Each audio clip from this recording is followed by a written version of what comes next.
안녕하세요. 오늘 저희는 한국 부동산 시장의 여러 단면을 다룬 흥미로운 자료들을 좀 심층적으로 분석해 볼 시간입니다. 네, 월세 시대가 정말 오는 건지, 정부 정책 방향은 어떤지, 또 데이터 센터 같은 새로운 현상들, 그리고 좀 해묵은 논쟁이죠. 자산 배분 문제까지 다양한 목소리가 담겨 있더라고요. 네, 맞습니다.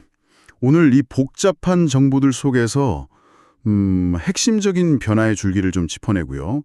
이게 2025년 10월 지금 현재 주택 소유자나 세입자 또 투자자로서 당신에게 어떤 의미가 있는지 그걸 좀 명확하게 정리해드리는 게 저희 목표입니다. 네, 가장 중요한 통찰을 얻어가실 수 있도록 한번 이야기 나눠보겠습니다. 좋습니다. 그럼 가장 먼저 눈에 들어오는 건 역시 임대차 시장의 변화 같아요. 네네. 전세보다 월세가 이제 좀 대세가 되고 있다? 이런 신호들이 여러 곳에서 보이는데요. 특히 그 기사 중에 월급 400만 원 받는데 180만 원을 월세로 내는 30대 가장 이야기가 있었어요. 이게 참 현실적으로 다가오더라고요. 아, 그렇죠. 거의 절반 가까이를. 네. 이분이 전세 갱신을 거부당하고 또 대출 규제 때문에 새 전셋집을 못 구해서 결국 월세를 택했다고 하던데 왜 이런 흐름이 이렇게 상해지는 걸까요? 이게 한두 가지 요인이 아니고요. 여러 가지가 정말 복합적으로 얽혀 있습니다. 사실 학계에서는요, 이 전세 제도를 꽤 오래전부터 약간 후진국형 사고명이다. 이렇게 보면서 언젠가는 없어질 거다. 이렇게 예견을 해왔어요. 아, 원래부터요? 네, 제도권 금융이 발달하면 자연스럽게 사라질 거로 본 거죠. 근데 아시다시피 전세가 꽤 오래 살아남았잖아요. 그렇죠. 생각보다 오래 갔죠. 네, 특히 2009년 이후에 전세자금 대출이 막 활성화되고 또 전세가를 이용해서 집을 사는 소위 갭 투자. 네네, 갭 투자. 네, 전세를 끼고 집 사는 방식 이게 전세 시대의 생명을 좀 연장시키는 역할을 했어요. 세입자는 대출 받아서 좀 싸게 살고 집주인은 갭 투자로 전세를 공급하는 그런 구조였죠. 아, 그런 균형이 있었군요. 근데 그게 이제 깨지고 있다는 거네요. 네, 맞습니다. 그렇습니다. 최근 몇 년 사이에 전세 대출 규제가 좀 강화됐고요. 네, 그리고 갭 투자에 대한 사회적인 시선도 좀 안 좋아졌죠. 그렇죠. 부정적인 인식이 커졌죠. 네. 거기다가 임대차 3법이 시행되면서 계약갱신 청구권이 도입됐잖아요. 네. 그러니까 집주인 입장에서는 한번 전세를 놓으면 이게 장기간 묶일 수 있다. 이런 부담이 생긴 거예요. 또 보유세 부담도 늘었고 저금리 기저도 계속되니까 차라리 그냥 월세를 받아서 이자 내거나 세금 내는 게 낫겠다. 이런 판단을 하게 되는 거죠. 아, 여러 가지가 맞물렸네요. 네. 이런 요인들이 복합적으로 작용하면서 월세화가 지금 급격히 진행되고 있는 겁니다. 이게 단순히 그냥 주거 형태만 바뀌는 게 아닐 텐데요. 긍정적인 면도 있겠지만 좀 우려되는 점들도 있을 것 같아요. 맞습니다. 긍정적인 점이라면 그 전세 보증금 떼일 위험 있잖아요. 소위 깡통 전세. 네, 깡통 전세 무섭죠. 네. 집값이 보증금보다 낮아져서 못 돌려받는 상황이나 아예 전세 사기 같은 위험에서 세입자들이 조금은 더 안전해질 수 있다. 이 정도로 꼽을 수 있겠는데요. 근데 사실 좀 어두운 면이 더 커 보입니다. 어떤 점들이 있을까요? 가장 큰 문제는 역시 주거비 부담 증가죠. 아, 그렇죠. 월세는 전세 대출 이자 내는 것보다 훨씬 부담이 크거든요. 네. 아까 그 기사처럼 만약에 미국이나 유럽처럼 월 소득의 한 30%에서 50%를 주거비로 내야 한다면 상상만 해도. 네, 가처분 소득이 확 줄어서 살림살이 팍팍해지는 건 당연하고 저축은 엄두도 내기 어려워지는 거죠. 그 자료 중에 전세가 내 집 마련에 징검다리 역할을 했다. 이 분석도 참 인상 깊었어요. 그 사다리가 이제 사라진다. 이런 의미잖아요. 네, 바로 그 점입니다. 그게 핵심이에요. 네. 과거에는 전세 살면서 목돈을 좀 모아서 집을 사거나 아니면 전세를 끼고 집을 사뒀다가 나중에 들어가는 방식이 일반적이었잖아요. 그렇죠. 보통 그렇게 했죠. 근데 월세 시대에는 매달 월세를 내고 나면 종잣돈 모으기가 훨씬 어려워져요. 아, 그러니까 젊은 세대들이 월세살이에서 바로 내 집 마련으로 건너뛰어야 하는 훨씬 높은 허들을 넘어야 하는 상황이 되는 거죠. 한 달이 짧은지는 월세를 내보면 안다는 그 인용구가 딱 와닿네요. 네, 괜히 나온 말이 아닙니다. 특히 소득이 줄어드는 노후에는 이게 정말 치명적일 수 있겠는데요. 은퇴하고 나서 매달 고정적으로 월세가 나간다. 아, 생각만 해도 부담스럽습니다. 정확합니다. 그래서 역설적으로 내 집의 중요성이 오히려 더 커지는 상황이 될 수도 있어요. 아, 그렇군요. 그래서 이런 문제를 좀 완화하려면 예를 들어 미국처럼 주택담보대출 기간을 한 40년, 50년 이렇게 늘리는 초장기 모기지를 좀 활성화하거나 아니면 지분 일부만 먼저 사고 나머지는 나중에 사들이는 지분적립형 분양을 확대한다거나 또 저소득층을 위한 주택바우처 지원을 강화해야 한다. 뭐 이런 보완책 이야기가 나오는 겁니다. 네. 이런 구조적인 변화는 그럼 아파트의 가치를 평가하는 방식 자체에도 영향을 미치겠군요. 네, 아주 중요한 변화죠. 과거에 갭 투자가 막 활발할 때는요. 아파트를 사서 이게 얼마나 오를까, 즉 시세 차익, 자본이득이 중요했거든요. 네, 그렇죠. 얼마에 사서 얼마에 파느냐. 네, 약간 주식처럼 본 거죠. 근데 월세가 보편화되면 이제 투자금 대비 월세 수입, 즉 월세 수익률이 핵심 지표가 될 가능성이 큽니다. 아, 수익률? 네, 아파트를 이제 안정적인 현금 흐름을 만들어내는 약간 채권 같은 자산으로 보는 거죠. 채권형 주택, 이런 시각이 강해질 수 있다는 겁니다.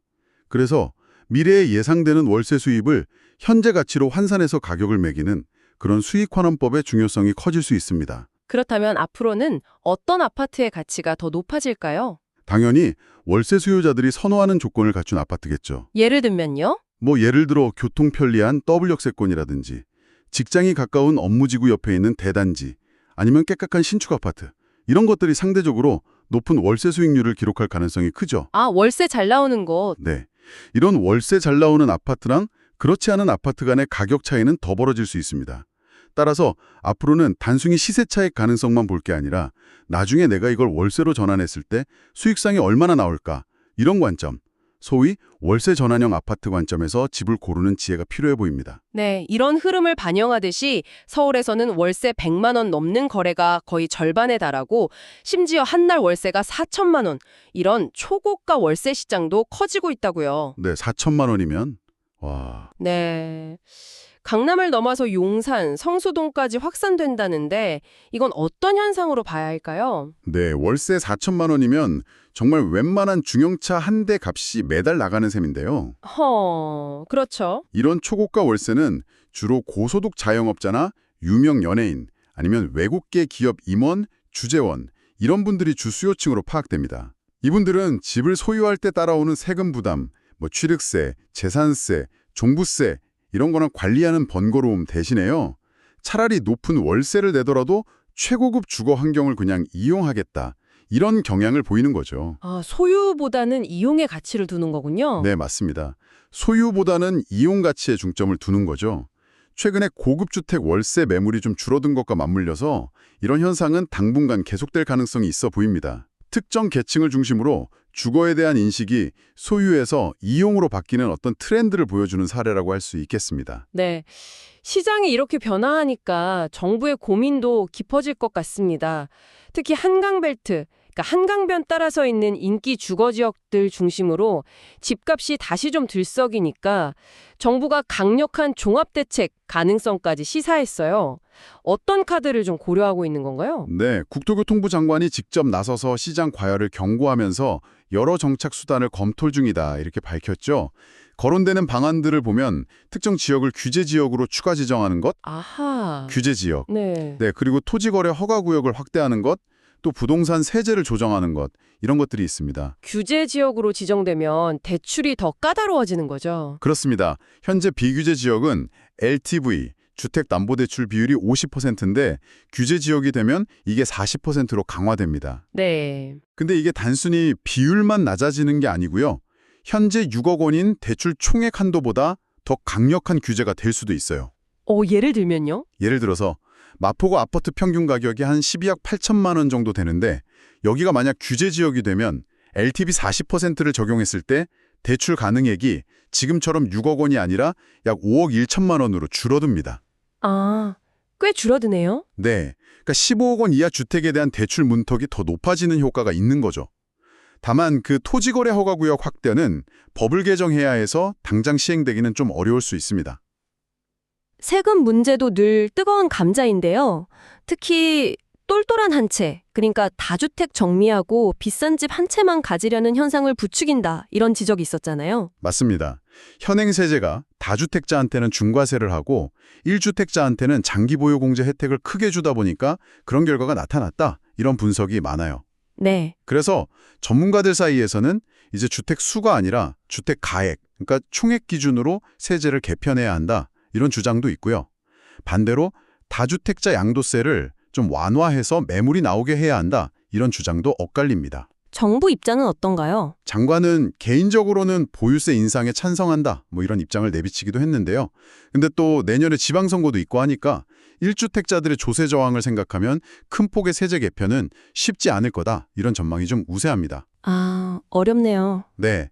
결국 정책 당국은 단기적인 시장 안정 효과랑 또 중장기적인 부작용, 그리고 정치적인 부담 사이에서 참 어려운 결정을 내려야 하는 상황인 거죠. 이런 규제 움직임과는 별개로 서울시는 신속통합기획 2.0이라는 걸 통해서 대규모 공급 계획을 내놨어요.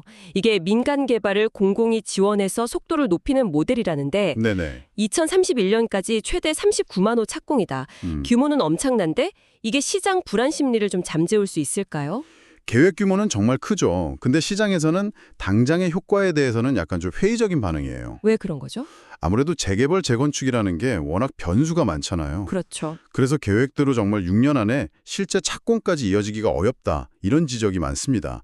이런 장기 공급 계획만으로는 단기적인 매수 심리를 꺾기에는 좀 역부족일 수 있다. 이런 분석인 거죠. 실제로 정부가 공급 대책 발표한 이후에도 서울 아파트값 상승폭은 오히려 좀 커지는 모습도 보였고요. 그렇군요. 그런데 수도권이랑 달리 세종시는 분위기가 좀 다르다고요. 하락세를 멈추고 상승으로 돌아섰다고요. 네, 그게 또 흥미로운 지점입니다. 네. 이재명 대통령이 행정수도 완성 의지를 표명하고 또 대통령 제2집무실이나 국회 세종의사당 이전 같은 게 좀 가시화되면서 기대감이 커진 영향으로 풀이됩니다. 아, 정책 효과군요. 네, 구체적인 이전 계획들이 나오면서 투자 수요나 실수요가 다시 좀 유입되는 모습이에요. 같은 충청권인데도 대전이나 다른 지역은 여전히 하락세인 것과는 좀 대조적이죠. 네, 시장 흐름을 따라가다 보니까 이번에는 좀 새로운 이야기가 나오네요. 바로 데이터 센터인데요. 이게 왜 갑자기 부동산 시장의 새로운 핵심 자산으로 떠오르는 건가요? 네, 가장 큰 동력은 역시 그 AI 그리고 클라우드 산업의 폭발적인 성장입니다. 아, AI 때문에요? 네, 특히 고성능 AI 연산에 꼭 필요한 GPU나 MPU 같은 반도체들 있잖아요. 네네. 이게 엄청난 전력을 소모하고 또 열도 엄청나게 발생시키거든요. 아, 이걸 안정적으로 운영하려면 대규모 전력 공급이란 아주 고도의 냉각 시스템을 갖춘 전용 시설, 즉 데이터 센터가 필수적인 거죠. 수요가 폭증할 수밖에 없습니다. 예전에는 이런 시설들이 주로 수도권에 있었던 것 같은데요. 맞습니다. 초기에는 네트워크 인프라나 고객사 접근성 이런 게 중요해서 수도권에 집중됐었어요. 근데 이제 수도권은 땅값도 너무 비싸고 전력 공급 용량도 거의 한계에 다다랐습니다. 거기다가 데이터 센터에서 나오는 전자파나 소음 때문에 주민 민원도 늘고 있고요. 또 최근에 부동산 PF, 그러니까 프로젝트 파이낸싱 시장이 좀 위축되면서 신규 건설 자금 조달도 어려워졌어요. 아, 그래서 비수도권으로 눈을 돌리고 있다 이 말씀이시군요. 네, 변화가 아주 뚜렷합니다. 안정적으로 전력을 확보할 수 있는 발전소 근처나 아니면 냉각이 유리한 해안가, 강 주변 이런 비수도권 지역으로 이전하는 추세예요. 계획 중인 신규 센터의 80% 이상이 비수도권에 지어질 예정이라고 하고요. 와, 80%나요? 네, 정부의 분산에너지 활성화 정책도 이런 흐름을 좀 뒷받침하고 있습니다. 삼성이나 SK가 오픈 AI 전용 센터 구축을 검토 중이고 SK는 이미 AWS랑 울산에 대규모 센터를 짓는 등 대기업 투자도 아주 활발하고요. 이게 건설업계나 투자 관점에서는 어떤 의미가 있을까요? 일단 건설사들한테는 새로운 먹거리가 되고 있습니다. 대형 건설사들이 시공 경험을 쌓으면서 기술력을 확보하고 있고요. 또 안정적인 투자처로서의 매력도 부각되고 있어요. 안정적인 투자처요. 네. 데이터 센터는 보통 특정 기업하고 장기 임대 계약을 맺고 맞춤형으로 짓거든요. 그래서 경기 변동에 상대적으로 좀 둔감하고 꾸준한 수익을 기대할 수 있습니다. 여기에 프롭테크, 즉 부동산 기술이죠. 예를 들어서 시설 운영을 최적화하는 디지털 트윈이나 AI 기반 에너지 관리 시스템 같은 게 접목되면 효율성이나 투자 가치는 더 높아질 수 있고요. 그렇군요. 결국 데이터 센터는 단순한 건물이 아니라 이 AI 시대를 떠받치는 핵심 인프라자 새로운 투자 대상으로 급부상하고 있는 겁니다. 네, 외국인들의 국내 부동산 투자 패턴도 흥미로운데요. 국적별로 선호하는 지역이 확연히 다르다고요. 네, 아주 뚜렷한 차이가 나타납니다.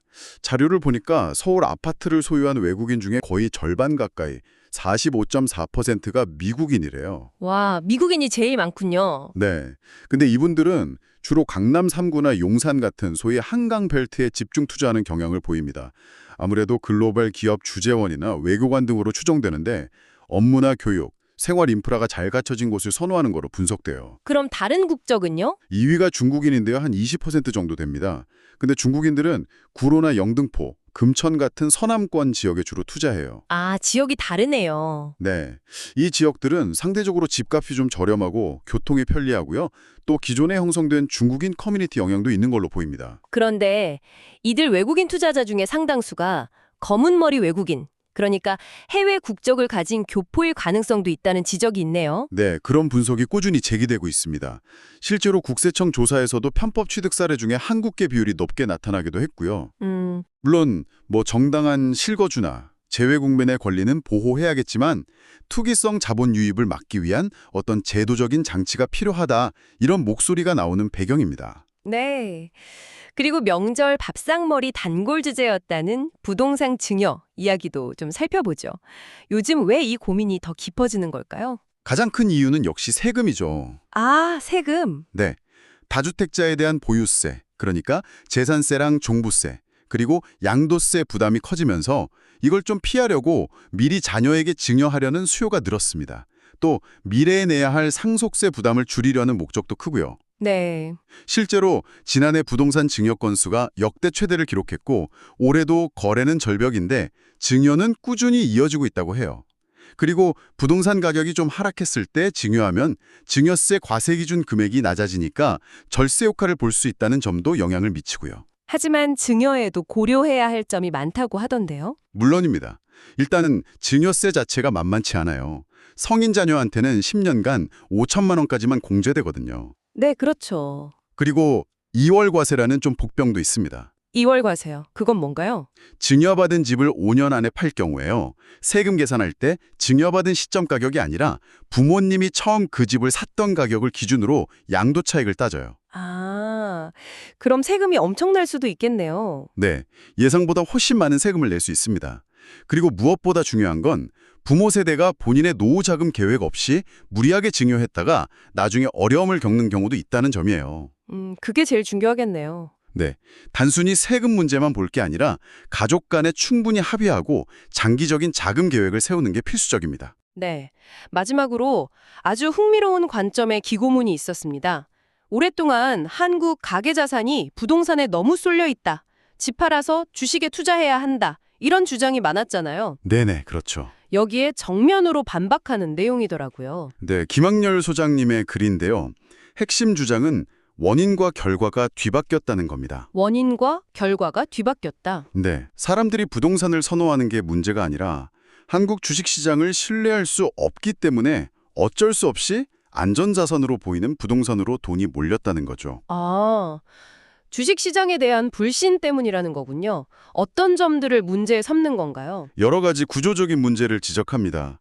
여전히 좀 불투명한 대주주 중심의 지배구조라든지 OECD 평균의 절반 수준밖에 안 되는 낮은 배당 성향이나 주주 환원율, 또 위기 때마다 시장을 안정시키기보다는 어떤 특정 목적을 위해서 동원하는 듯한 정부의 태도 같은 그런 근본적인 신뢰 문제를 거론합니다.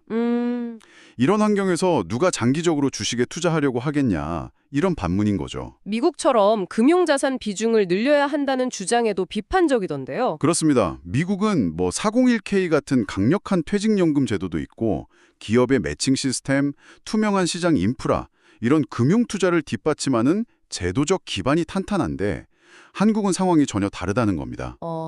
심지어 국민연금조차도 국내 주식 비중은 줄이고 미국 주식 비중을 늘리고 있거든요. 네. 이런 상황에서 개인한테만 미국처럼 하라고 하는 건 좀 무책임하다, 이런 비판입니다. 그러니까 단순히 자산 비중만 볼 게 아니라 그 돈이 갈 만한 믿을 수 있는 투자처가 있느냐, 이게 근본적인 문제라는 거군요. 정확히 그 점을 지적합니다.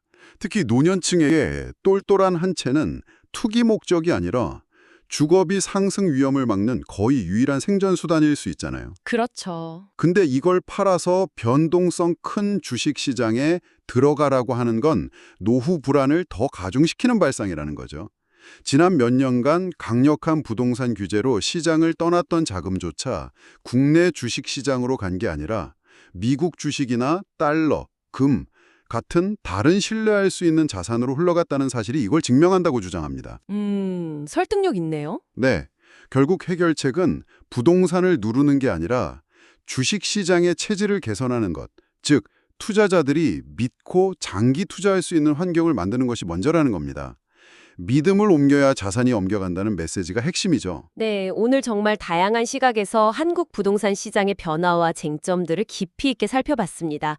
월세 시대로의 전환이라는 구조적 변화부터 정부 정책의 방향, 데이터 센터라는 새로운 자산의 부상, 그리고 자산 배분에 대한 근본적인 신뢰의 문제까지 정말 생각해볼 지점들이 많았습니다. 그렇습니다. 오늘 저희가 다룬 내용들은 단순한 뉴스 분석을 넘어서요. 바로 당신의 주거 안정이나 노후 설계, 또 투자 전략에 직접적인 영향을 미치는 현실적인 질문들과 연결되어 있습니다. 네. 이 논의들이 당신께서 현명한 의사결정을 내리시는데 조금이나마 도움이 되기를 바랍니다. 마지막으로 한 가지 질문을 던져보고 싶습니다. 네, 어떤 질문이신가요? 오늘 분석에서 드러난 것처럼 한편에서는 국내 주식시장에 대한 뿌리 깊은 불신이 존재합니다. 그렇죠. 네. 그런데 다른 한편에서는 데이터 센터와 같이 아주 고도로 전문화된 특정 실물 자산에는 막대한 기업 투자가 몰리고 있어요. 아, 그러네요. 상반되네요. 네, 이 상반된 흐름, 이게 2025년 한국 경제 안에서 진정한 가치와 안전성이 과연 어디에 있다고 여겨지는지에 대해 무엇을 말해주고 있는 걸까요? 어쩌면 미래의 부는 우리가 알던 전통적인 금융자산이나 일반적인 주거용 부동산이 아니라 이처럼 사회 경제활동에 필수적인 특정 인프라 자산에 점점 더 집중될 것이라는 신호는 아닐까요? 당신의 생각은 어떠신가요?